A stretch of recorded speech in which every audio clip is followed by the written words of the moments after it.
I was originally going to be reviewing this episode earlier in this month as a solo video, but for the amount of times that people have been reviewing this episode as one of the worst episodes from the show, I really think that the fair way to make a video centering around this episode is to compare it to another episode that does this plot a lot more better. And that episode is I Am Icebell. This episode is the bizarre version of Losing Ice, when it does most of the plot ideas right, and I will admit it's not really a perfect episode, but I would rather sit through this episode than Losing Ice. But before I get to that, I still need to talk about the plot of Losing Ice first, since there's a lot to discuss. Grizz and Panda are watching a cops TV show, and Icebell did everything involving the dinner, and he expects Panda and Grizz to go into the kitchen and eat their food immediately, but the two are occupied by watching the cop show. Now, usually, I can understand what Icebell is trying to do. He needs respect by so many people, which includes his brother, since that he's the closest with. But since that they're unable to listen to him and being too attracted to the TV, it really shows where Icebell is coming from. However, this leads to the biggest problem of this episode. He dumps Panda's and Grizz's dinner into the trash. Now, I understand that Icebell is completely upset that he's not gaining respect, but Grizz and Panda did come into the kitchen even though they were too distracted. But this just leads to a huge plot point of Panda and Grizz just trying to find a different brother, since that they didn't get any information centering around Icebell's departure. Let me make one thing perfectly clear. I've seen characters being disrespected in so many episodes before this, and they did a lot more better because the characters who made the disrespect towards the others did it far worse than Panda and Grizz, because it's just difficult to actually think that Icebell will be willing just to leave his brothers alone, all because they didn't get into the kitchen in time. Granted, it's usually the way of just not respecting each other's completely, but on the other hand, if I'm ever in this situation while there's so many people waiting, I would probably just send the food into the living room. Because that's what I usually do when I got older, when I've been able to eat in my room every single time, since I don't make a mess that much. And after his departure, the problems just become a lot more worse. But let's get into I Am Icebell's plot. In that episode, it's Sibling Day, and Grizz, along with his brothers, are celebrating Sibling Day by being to photos while also making a sculpture of themselves onto a tree. So they actually did tree carvings. While they try to do the finishing touches on the tree, they lose their balance and a hammer or a mallet hits on Icebell's head. And this is where Icebell speaks incomplete sentences for the very first time, all because he has amnesia. Usually, I would consider this probably the biggest highlight throughout the entire episode, because Icebell's character is completely the opposite of his original character. Grizz and Panda are usually against this idea since that their brother has amnesia, but they soon got used to it because of candy, obviously. Even though it goes against their diet, but at the same time, they just can't resist it. But let's get back to Losing Ice. After finding out that the food was in the trash, Grizz and Panda saw Icebell working as a chef in a restaurant, and they're really upset because they think that he's onto something, even though that it's mostly their fault for the most. They seek for a replacement, and this is where we get to see Daryl for the very first time. I really feel bad for Daryl in this episode, even though he does do something really nice at the end of it. I may say that Num Num and Lucy had the less development, but for how mistreated Daryl is in this episode, and the episode I'm going to be reviewing tomorrow centering around him, I'm honestly really depressed that he didn't get much of a redemption after how he was treated in this. Granted, he didn't deserve redemption after this, but on the other hand, he deserves a lot more respect while also giving him a story arc with a certain character that he's gonna be marrying to.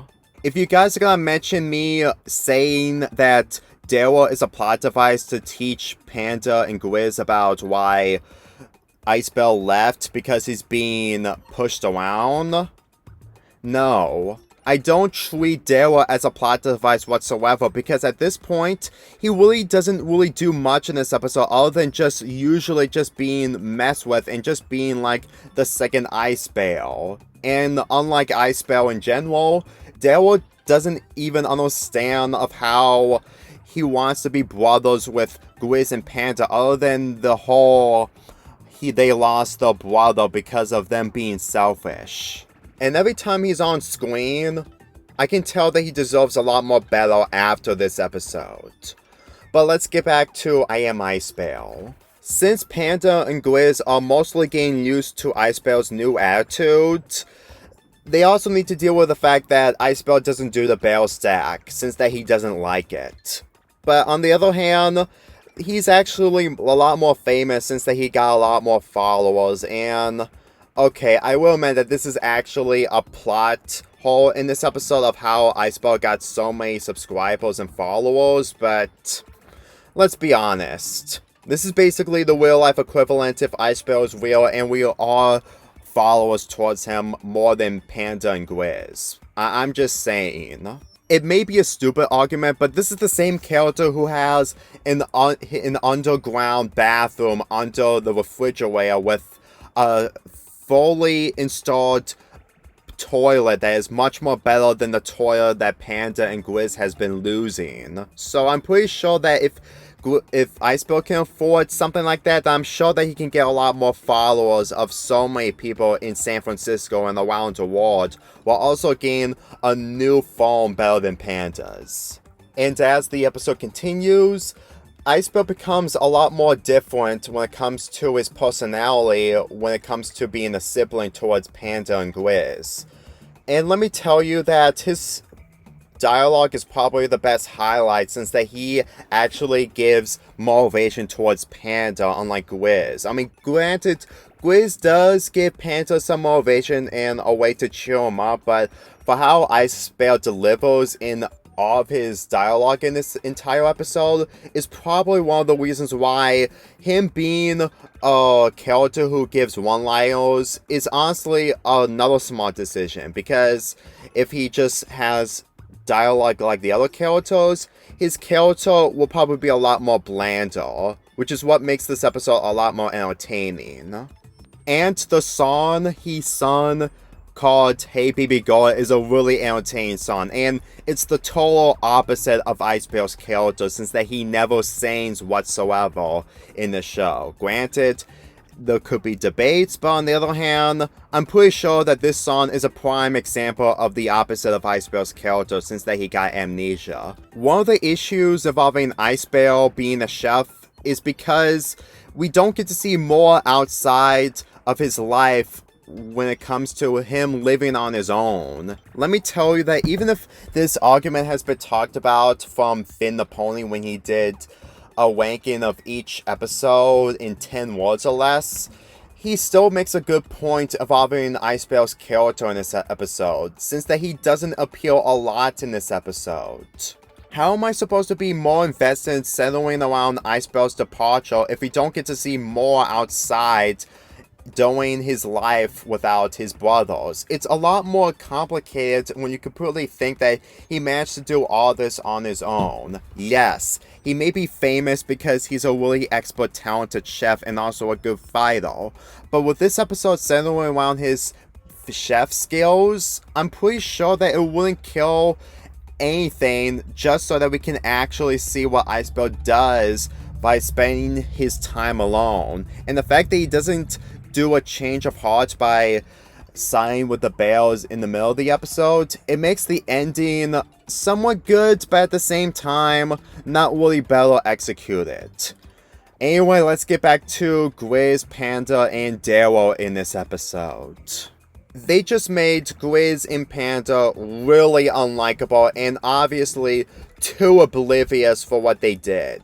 Let me tell you that with all the stuff that these brothers went through in previous episodes and the fact that they're being this disrespectful towards not only Icebell but Daryl as well, I just don't even understand what the entire motivation is when they just completely ignore the fact that the food was in the trash all because they didn't get in the kitchen from Icebell's request. Well, not really request, but order after he finished making the dinner for them.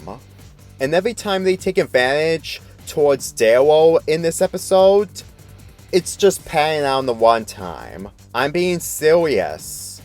I'm pretty sure that the majority of this episode centering around Daryl is honestly just panning out the one time. And that's really one of the saddest things I can say towards Daryl, because in this episode, which is his debut, he's being treated miserably, and at the same time, it's still panning out the one time, which leads to the final minutes of this episode washed. And what makes this even more worse is the fact that Icebell isn't in Daryl's position. So you mean to tell me that Panda and Grizz only disrespected Icebell by not going to the kitchen, but they're being disrespectful towards one human who's offering to be their brother?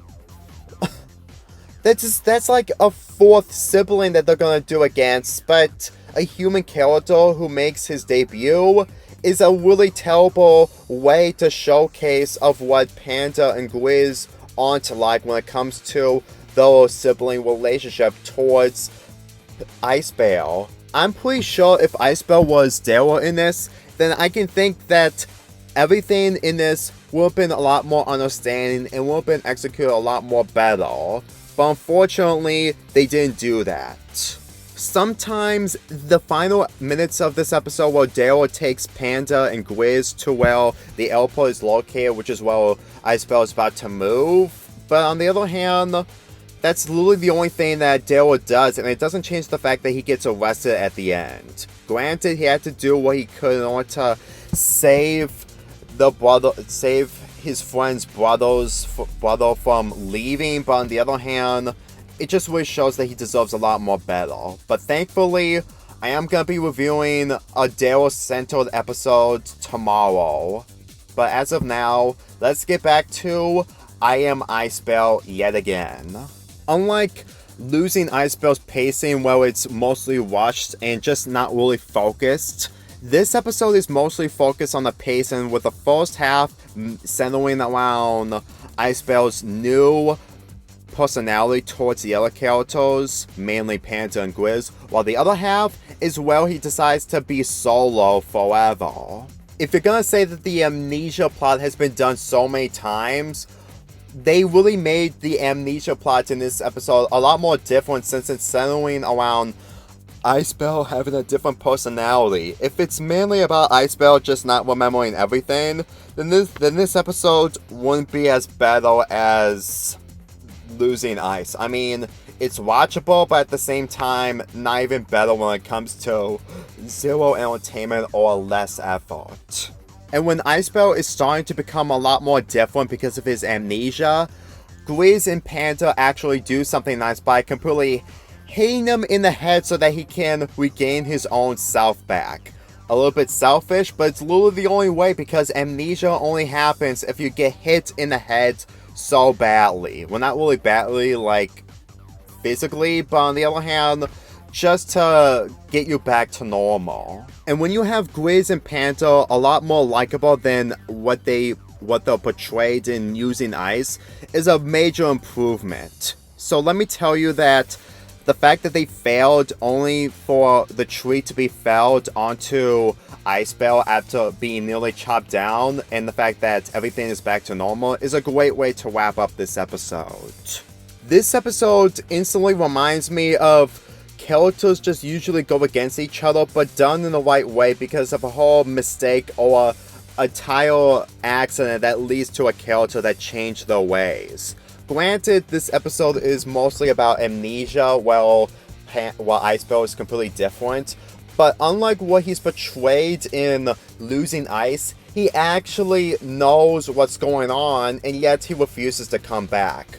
I've reviewed the Jimmy Neutron Make Room for Daryl, and this plot has the same structure as that episode. Well, Icebell is like Hugh Neutron, except that he's mostly the cool kids instead of just the famous father of the son. So if you can really expect me to believe that the issues of this episode can drag this episode down, I don't think so. Because let me tell you what Losing Ice fails at is showcasing the relationship between Icebell, Grizz, and Panda. It is understandable that Icebell deserves more respect, and this is coming from the same person who reviewed Num Num, while Icebell doesn't usually get a lot of respect or a thank you from his brothers, but unlike in that episode where he's just trying to set things right against Num Num for nearly killing his brothers, in this episode, they're trying way too hard, but at the same time, not at the right amount where it actually fits when it comes to how Icebell just leaves. If this has happened so many times, I can understand, but this is like the second time, I presume, that Icebell is being disrespected from Panda and Grizz. And when he has the less screen time compared to Grizz, Panda, and Daryl in this, is well, the episode just isn't really worthy to have the title Losing Ice. I mean, it does make sense, but on the other hand, the execution is just done a lot more poorly. I would have been more invested to seeing Panda and Grizz heartbroken that Icebell is leaving, but since that he is staying to work at one of the stands into the airport, I'm pretty sure that they just need to find a way to have the brothers come back together, which makes this entire episode mostly pointless. It didn't teach the characters more lessons involving being respectful towards others, because Grizz and Panda just obviously isn't literally the right people to learn the lesson involving respect others, since that they kind of did in previous episodes. In Num Num, they're mostly into hanging out with Num Num and are mostly against Icebell, and even though I'm not really onto that kind of plot, it somewhat makes sense because Num Num was usually popular when he got dumped on from so many people after he rage quit in front of everyone. Icebell being an intelligent in Num Num does work for the episode's advantage because it at least can show us that Icebell is fully aware that what Num Num is up to isn't for no good, and yet Grizz and Panda are too into the popularity since that it was the second time we get to see Num Num, and it does make sense to grow the development towards those characters in the first season. But with this being an episode from the second season, while Grizz and Panda are being this rude towards Icebell, and the fact that they're still disrespecting him, it just doesn't make any sense. Even if it's only the fact that they didn't get into the kitchen in time to eat the food before it got trashed, it just isn't really enough. So I can't be able to be invested with the ending, especially the bit where Daryl gets arrested. Daryl may got bailed out after this episode, and he did appear in 2 more episodes, and one of them I'm going to be reviewing tomorrow, but him getting arrested is honestly a little too far, even if it kind of makes sense in order to get to Icebell before he leaves. It just doesn't make this it just doesn't make this ending a lot more better when I see a character who makes his debut this terribly disrespected. And he gets way more disrespected than Icebell when he decides to leave just because his brothers didn't come in the kitchen in time after his orders. I don't even need to talk about what this episode should have been when it comes to different drafts, because I Am Icebell is the pale comparison, but vice versa compared to this episode. You can tell that they put much more effort compared to Losing Ice just by watching this episode, and the qualities of it compared to Losing Ice makes it a lot more enjoyable experience. And for how this episode ends is a lot more better than Losing Ice, by the way. Which is why I'm giving this episode an 8 out of 10, while Losing Ice gets a 3.5 out of 10. And since that we're starting off with this week with the final week of We Bear Bears month, let's just say that the next 4 episode reviews are probably going to be a good way to wrap up this month. Granted, I'm reviewing these episodes in chronological order when it comes to release dates, but on the other hand, that's literally what I can do while I do months like this. And marathons. Let's get this started again. Me and my whole crew.